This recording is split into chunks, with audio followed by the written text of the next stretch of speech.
Kita hanya mau minta presiden atau siapapun itu yang ditunjuk kaki tangannya agar tidak melakukan itu. Biarlah demokrasi dalam pilkada ini dapat berjalan dengan baik. Presiden lebih mendengarkan suara relawan daripada pendapat dari Lemhanas dan Motanas. Kita sangat prihatin. Kita tahu persis bagaimana Menteri Komunikasi sekarang jadi menteri. Waktu Pak Jokowi periode kedua sudah memilih menteri dan calon wakil menteri, dia merengek-rengek kepada Pak Gunawan almarhum untuk minta jabatan. Saya hanya minta kepada Bapak Prabowo, jangan percaya sama orang-orang yang nempel atas nama relawan. Bawaan berikutnya adalah kita ingatkan para penyidik di KPK atau komisioner KPK, mereka itu besok usah pensiun. Jangan mereka merasa dirinya hebat. Kekuasaan itu ada akhirnya.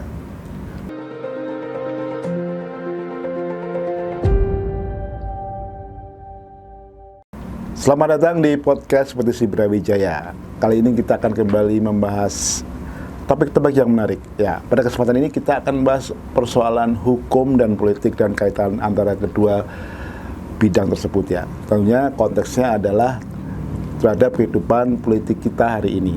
Nah, hadir bersama saya hari ini, kesempatan ini adalah Ketua Umum Petisi Brawijaya Nasional, yaitu Bapak Aposan Situmorang. Nah, apa saja yang akan kita bahas pada kesempatan ini?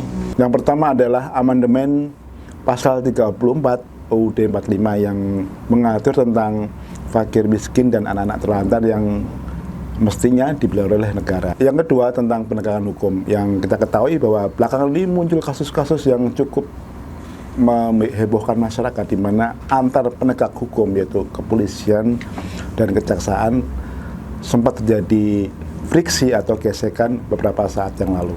Bahkan melibatkan sebuah detasemen khusus dari kepolisian yaitu Densus 88. Yang ketiga, kita juga akan bahas tentang cawe-cawe istana dalam ini presiden terhadap proses kontestasi politik Pilkada 2024. Kita ketahui bahwa ada anggota keluarga istana yang akan rencananya ikut dalam kontestasi Pilkada 2024 di beberapa daerah. Selamat datang Pak Aposan Situmorang. Ya, selamat malam. Ya, kita langsung ke poinnya Pak ya. Siap. Ya, ini kan Pilkada udah dekat ini ya. Ya. Udah Agustus penetapan, kemudian November, habis itu kampanye, kemudian November sudah kita mulai pemilihan langsung serentak.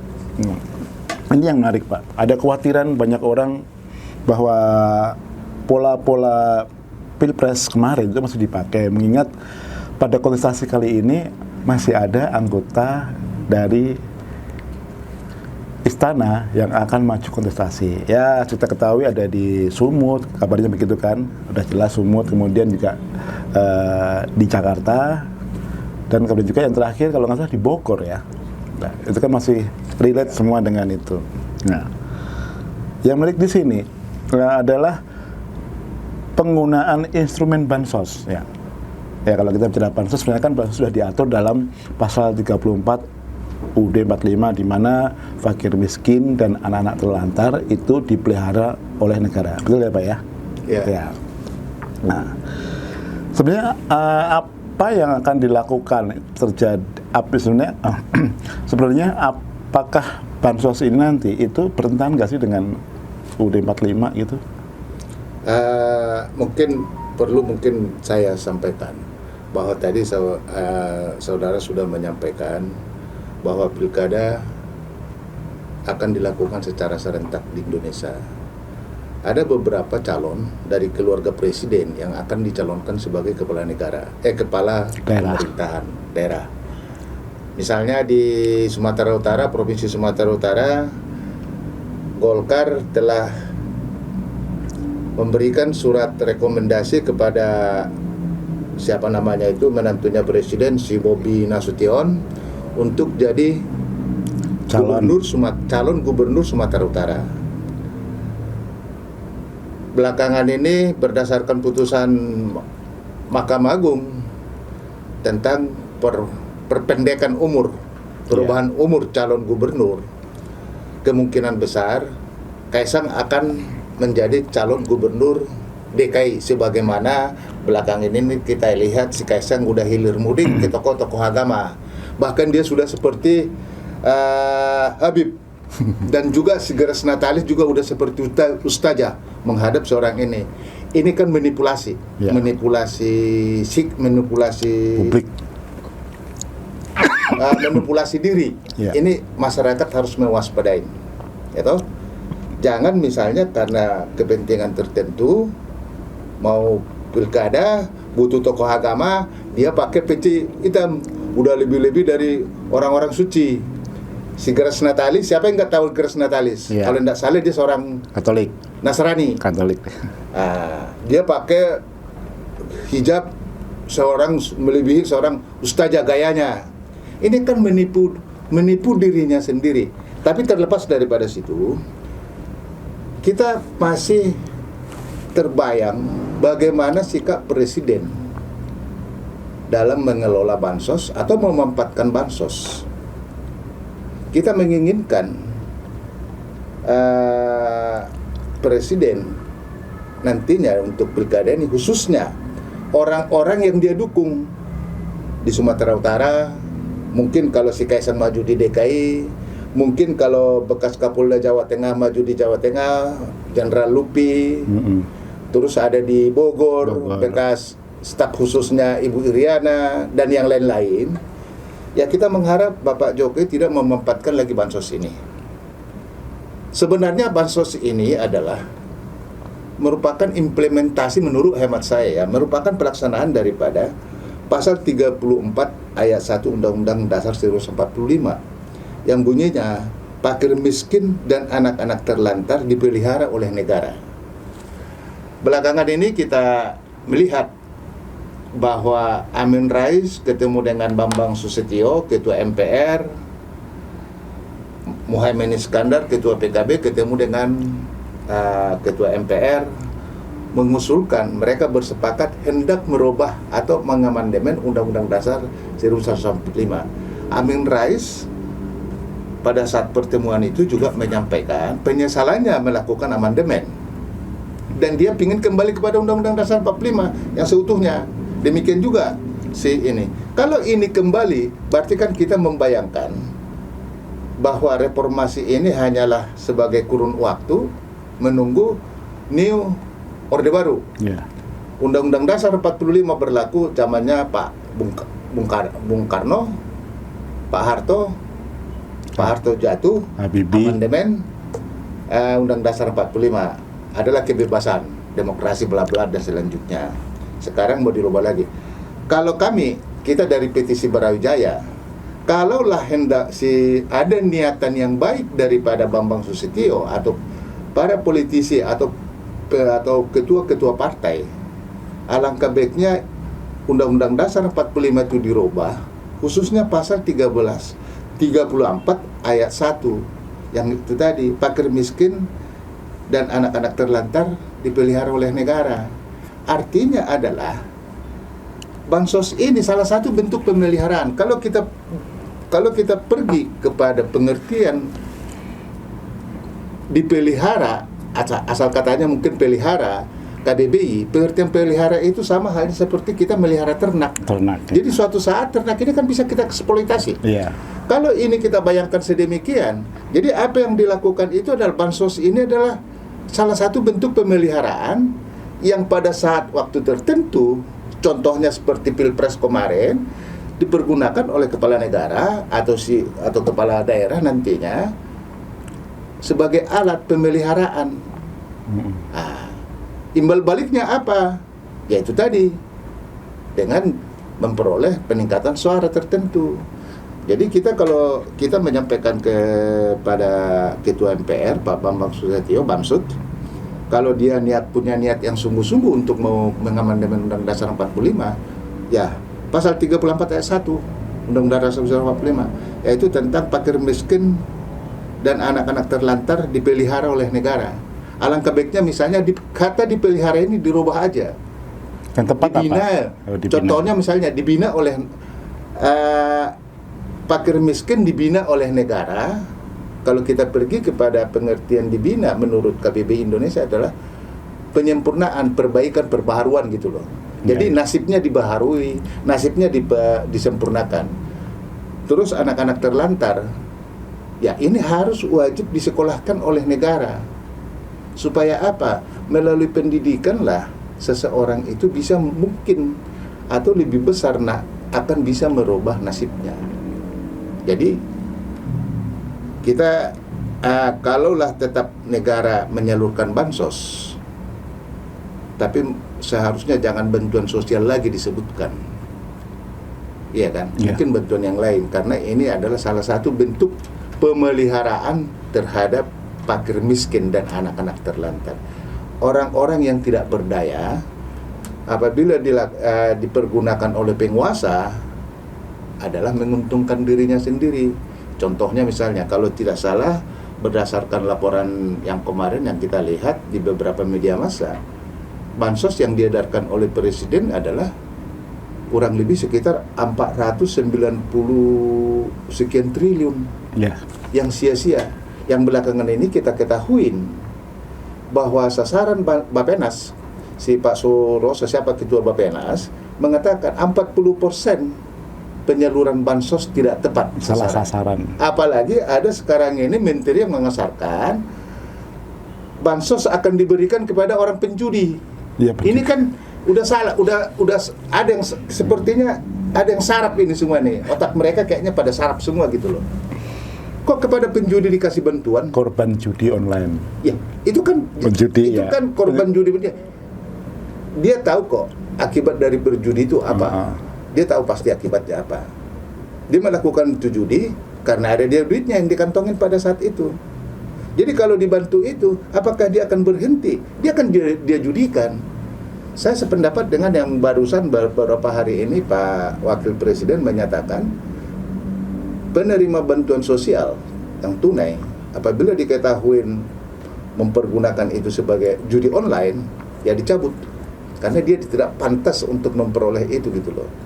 Jadi kembali saya katakan, petisi Brawijaya, kalau Bambang Susetio sebagai ketua MPR punya niat yang baik, yang harus dirubah, yang harus diamandemen adalah pasal 34 ayat 1 Undang-Undang Dasar 1945. Untuk menghindarin, ya kita tingkatkan kehidupan orang mereka ini, kita sempurnakan, kita perbaruin. Lebih baik misalnya fakir miskin dibina, anak-anak terlantar disekolahkan oleh negara, ya kan gitu kan? Nah, itu mungkin yang harus kita sampaikan. Dan perlu kami ingatkan, kiranya Bapak Presiden Jokowi untuk pilkada ini berhentilah cawe-cawe. Biarlah ini dilaksanakan demokratis. Pemilihan gubernur dan kepala daerah lainnya dilakukan secara demokratis. Agar ada arti daripada reformasi ini. Jangan mati semua di tangan Bapak Presiden gitu loh. Ya kan? Nah, itu mungkin yang pesan yang bisa kita sampaikan.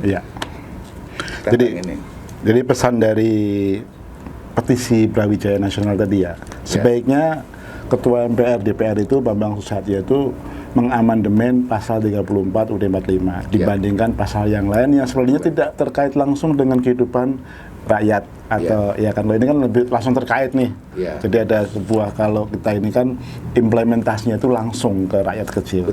Nah, dibandingkan soal pemilihan langsung ataupun kemarin kan Pak Amin Rais mintanya kan balik lagi nih dulu itu pemilihan presiden, pemilihan kepala daerah itu lewat DPR atau kalau presiden lewat MPR DPR kan gitu. Nah, kemudian kalau soal penegakan hukum belakangan ini gimana Pak? Nah, ini yang kita sangat prihatinkan ya. Kita tidak ngerti apa yang dilakukan oleh Kejaksaan Agung, apa yang dilakukan oleh pihak kepolisian, apa yang dilakukan oleh KPK untuk dalam penegakan hukum bidang korupsi yang merugikan negara triliunan. Belakangan ini Faisal Basri, ahli ekonomi kita, menyatakan bahwa sekitar 5.000 ton atau berapa nikel yang diseludupkan oleh negara. Yang pemainnya adalah disebutkan secara terang. Ada ketua, ada pejabat negara di situ. Ada menteri nggak itu? Ada menteri yang terlibat di dalam. Ini kan kalau kita bayangkan 5 juta ton yang diseludupkan, berapa ratus miliar, berapa triliun kerugian negara di situ. Yang kedua, masalah penegakan hukum terhadap korupsi tambang timah. Terus penegakan hukum yang dilakukan KPK. Ya. Ini kan menurut hemat saya, mereka ini bukan hanya tebang pilih, ya kan? Milih-milih gitu. Milih-milih ya. Kalau tebang pilih kan bisa dipilih tebangin. Kalau nggak dipilih-pilih dulu, baru ditebang misalnya gitu. Yang tidak ada artinya. Contoh misalnya yang tidak ada artinya menurut hemat kita ya, yang tidak dirugikan oleh negara. Ya. Contoh, apa artinya pemeriksaan terhadap mesin Hasto? Iya. Tidak ada artinya untuk dalam hal kerugian negara, nggak ada di situ. Ini kan faktor suka dan tidak suka. Iya. Betul. Ini akibat daripada amandemen daripada undang-undang KPK. Ya. Sehingga presiden punya kewenangan, dan itu disengaja oleh presiden, dipaksakan untuk dilakukan amandemen melalui orang-orang yang secara integritasnya penegakan hukum, misalnya melalui Pak Mahfud pada masa itu waktu dia di Menko Polhukam. Saya rasa Pak Mahfud sangat menyesalin ini karena ini benar-benar disalahgunakan. Kenapa saya bilang tadi bahwa KPK milih-milih? Apa artinya si Hasto diperiksa, Pak? Ya, dia bukan pejabat negara. Satu, ini bukan pejabat negara. Secara kalau kita lihat tindak pidana yang terjadi di situ adalah bukan uang negara, bukan harta kekayaan negara yang diambil. Ya, ada ininya lah, ada apa sih? Ada klasifikasinya lah. Jangan karena nggak suka diorder si Hasto harus diperiksa. Perlu diingat para penyidik KPK ataupun para komisioner KPK itu bahwa besok mereka jadi rakyat biasa. Jangan mereka merasa dirinya sekarang ini jadi penguasa, punya borgol, punya pistol dan segala macam, lantas mereka seenaknya. Besok mereka akan jadi rakyat biasa. Itu harus mereka pikirkan. Jadi jangan main-main dalam penegakan hukum. Jangan lakukan penegakan hukum dengan melanggar hukum. Ini jelas-jelas melanggar hukum. Apa yang dilakukan terhadap Hasto itu merupakan tindakan pelanggaran hukum yang dilakukan oleh penegak hukum. Tujuannya menegakkan hukum, tapi dia melakukan pelanggaran hukum. Ya toh? Ya. Ini yang kita ini. Ya. Jadi kita memohon kepada KPK, khususnya kejaksaan, kepolisian, tegakkanlah hukum sesuai dengan porsinya. Jangan milih-milih baru tegakkan gitu loh. Ini kan kalau tebang pilih, ya dipilih, ditebang. Kalau enggak, sekarang yang terjadi adalah milih-milih baru tebang kan gitu loh. Milih-milih baru sidik. Contoh misalnya, ketua Golkar Erlangga Hartarto.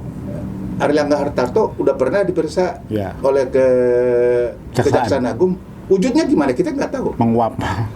Menteri Olahraga secara nyata-nyata menerima uang 27 miliar kaitannya dengan BTS, dikembalikan melalui pengacara, hilang begitu aja. Coba. Zulkifli Hasan juga. Iya. Demikian juga Zulkifli Hasan yang pernah diperiksa, hilang begitu aja. Kita tidak tahu. Harusnya penegak hukum ini dong, transparan. Ya toh. Transparan misalnya, Pak, karena ini demi orang yang diperiksa, demi nama baik Pak Ketua Golkar juga, demi nama baik Menteri Olahraga. Kalau begitu terus kan, itu kan rejim ini berganti, nanti datang rejim yang baru, itu kan terungkap terus. Ini jangan kita biasakan begitu. Nggak tuntas gitu ya? Ya, tidak tuntaskan aja. Kalau memang Pak yang sudah diperiksa Jaksa Agung itu tidak ada tindak pidananya, keluarkan SP3. Umumkan, Jaksa Agung harus umumkan bahwa pemeriksaan terhadap si A dan si B ini dihentikan karena tidak cukup bukti, kan selesai. Rakyat tinggal menerima atau teriak. Protes atau terima gitu. Jangan disandra. Ya kan gitu loh. Itu, tapi yang harus mereka ingat bahwa besok mereka akan menjadi orang biasa. Jangan sekarang merasa diri mereka berkuasa lantas seenaknya. Jangan. besok mereka akan jadi orang biasa. Itu yang harus diingat. Kalau jadi orang biasa berarti dia berbaur dengan masyarakat biasa, tentu kita nanti akan bersenggolan segala macam. Kita kan bisa menilai. Nah, itu yang mau kita sampaikan. Saya bukan dalam rangka saya sampaikan membela Hasto. Saya hanya mengatakan latar belakang saya adalah seorang advokat. Jadi saya mengerti hukum, saya memahami proses penyidikan. Jadi apa yang dilakukan, apa yang dialami oleh Pak Hasto adalah tidak pantas.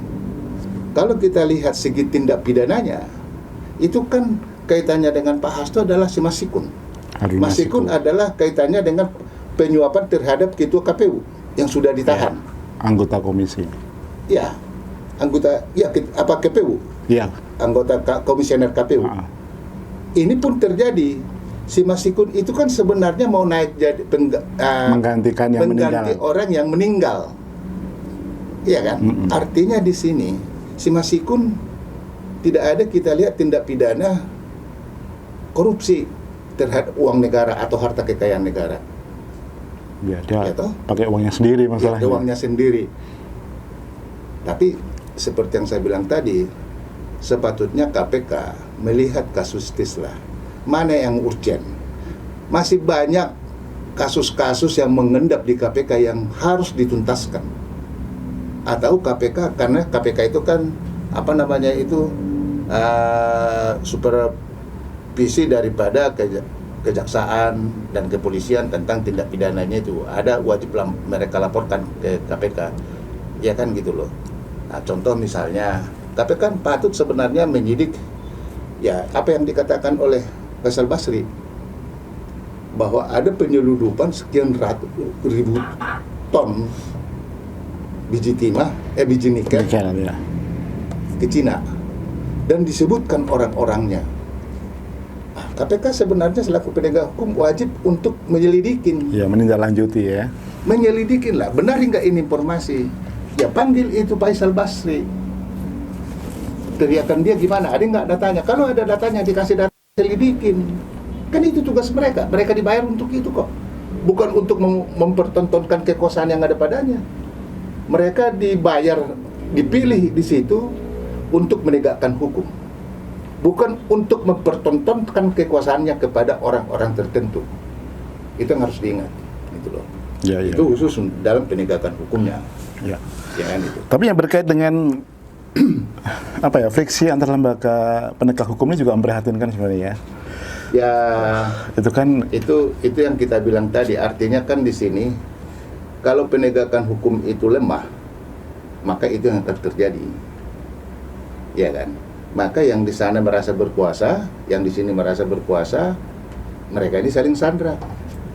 Yang terjadi adalah seperti yang kita dengarkan pemeriksaan tersangka Timah. Kasus Timah kan. Ada werewiri lah, kita tidak tahu itu sesungguhnya entah skenario entah apa, kita nggak tahu lah. Tapi itulah faktanya. Kita hanya memohonlah kepada penegak hukum supaya menegakkan hukum itu sebagaimana mestinya, khususnya yang menyangkut kepada kejahatan terhadap negara. Ya, itu kan artinya membuat masyarakat juga kurang percayanya kepada aparat penegak hukum dan lembaga-lembaga penegak hukum yang lain jadinya gitu kan. Ya, itu bisa aja, sah-sah aja. Iya, jadi masyarakat karena juga sah masyarakat ya. kan kita tidak bisa mengendalikan cara berpikir masyarakat. Ya. Kita tidak bisa mengendalikan pendapat masyarakat. Masyarakat berhak untuk menyampaikan pendapatnya. Ya kan gitu. Betul. Ya. Ya, itu. Itu yang berkaitan dengan sikap istana ini yang masih ingin mengamankan keluarganya, dinastinya di Pilkada 2024 ini kan. Kita tahu ya. Ya, ini gimana sikap petisi Brawijaya ini? kita petisi Brawijaya sesuai dengan tujuannya. Kita dirikan petisi Brawijaya ini adalah dari riak-riak ketidakpuasan masyarakat terhadap penegakan hukum dan demokrasi. Petisi Brawijaya ini adalah berdiri didirikan dari berbagai golongan, dari teman mahasiswa, dari masyarakat biasa, dari pensiunan, dari pensiunan polisi atau tentara, dari pensiunan ASN, dan dari kelompok profesional. Tujuannya hanya satu, penegakan hukum dan demokrasi. Yang kita lakukan adalah bagaimana caranya. Kita akan lakukan edukasi kepada masyarakat agar masyarakat mengetahui haknya.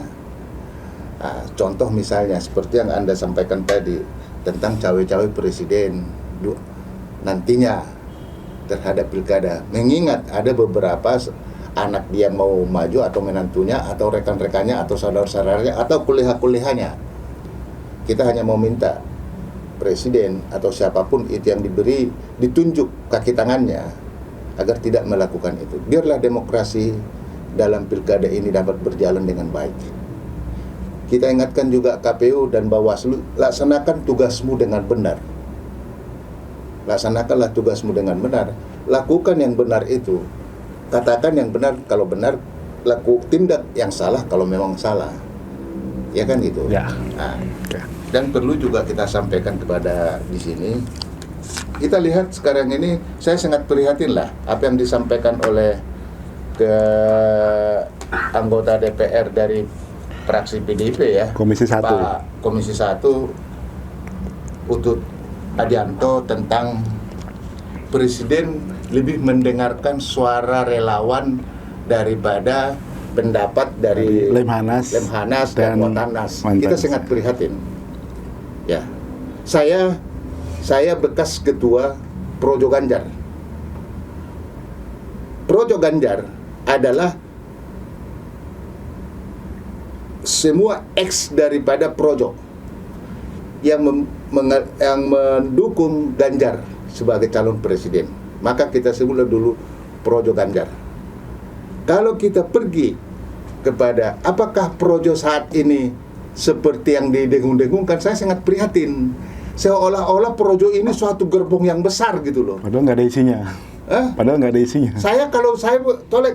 Mari kita coba didata ulang Projo yang dulu dengan Projo Ganjar yang kami bentuk, mana lebih militansi dan mana yang lebih banyak masanya ya. Jangan kita seperti balon, cuapnya aja yang gede. Seolah-olah saya sangat menyesal lah. Ada politisi, ada Projo Ganjar, Projo akan mencalonkan sini dan si politisi itu mengiyakan, padahal itu tong kosong gitu, ya kan? Padahal dia bukan partai.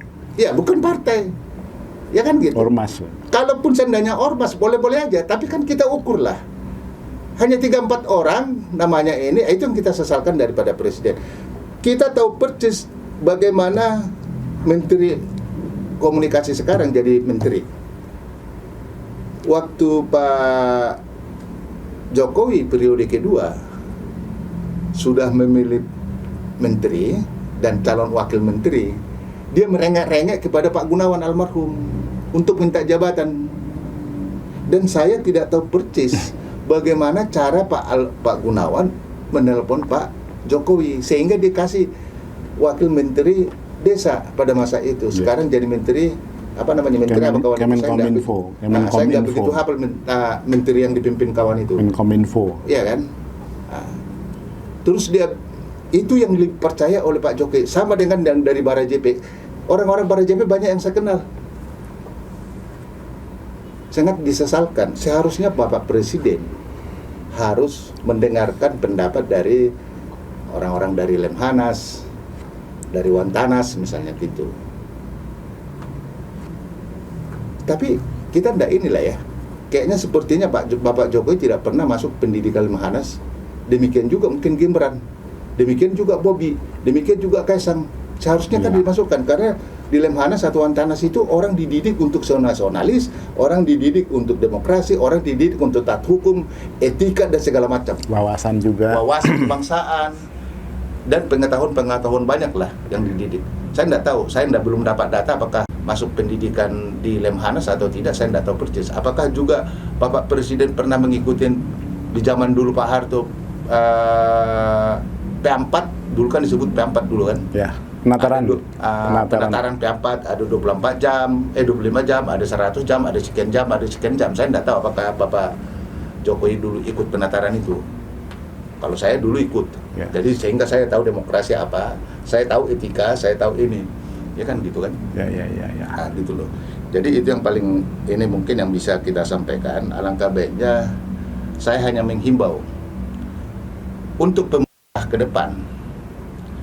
Ya, ini kan berdasarkan hasil pengumuman dari KPU bahwa Prabowo lah yang akan menjadi presiden dan wakilnya adalah Gibran.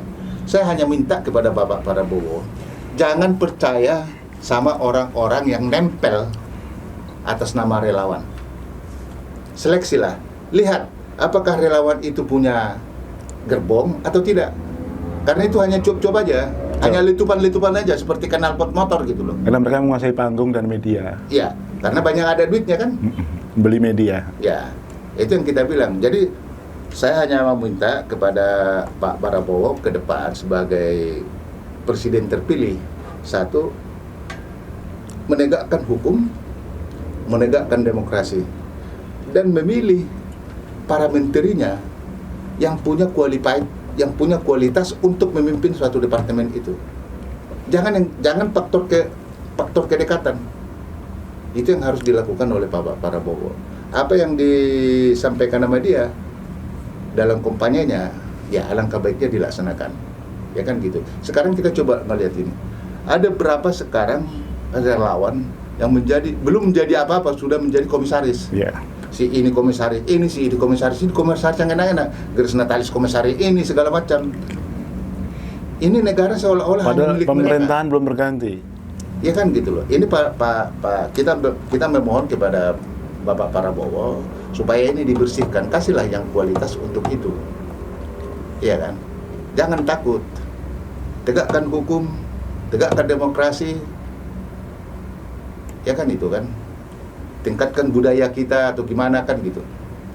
Itu mungkin yang bisa kita ini harapan kita ke depan, kiranya pemerintahan ke depan itu jauh lebih baik daripada pemerintahan sekarang. Dan himbauan berikutnya adalah kita ingatkan para penyidik di KPK atau komisioner KPK, mereka itu besok usah pensiun. Jangan mereka merasa dirinya hebat. Kekuasaan itu ada akhirnya. Begitu dia bergabung dengan masyarakat, dia tidak punya arti apabila dia tidak melakukan yang baik. Ya. Ya itu.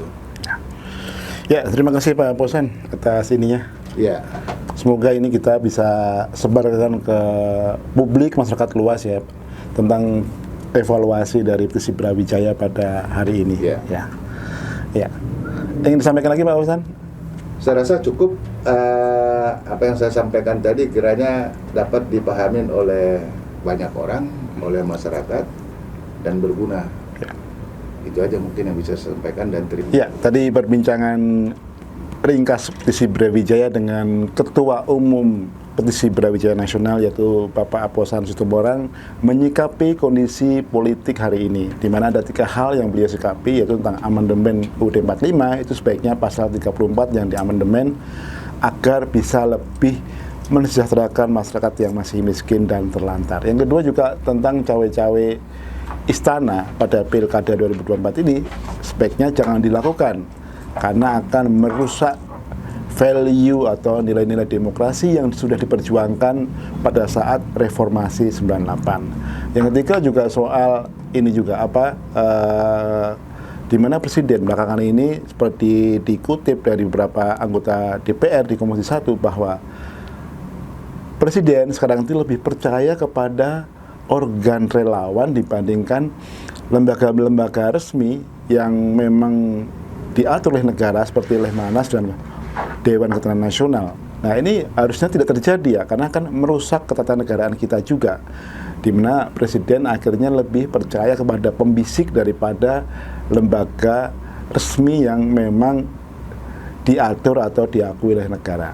Ya, semoga perbincangan tadi bisa bermanfaat untuk kita semua. Tetap semangat.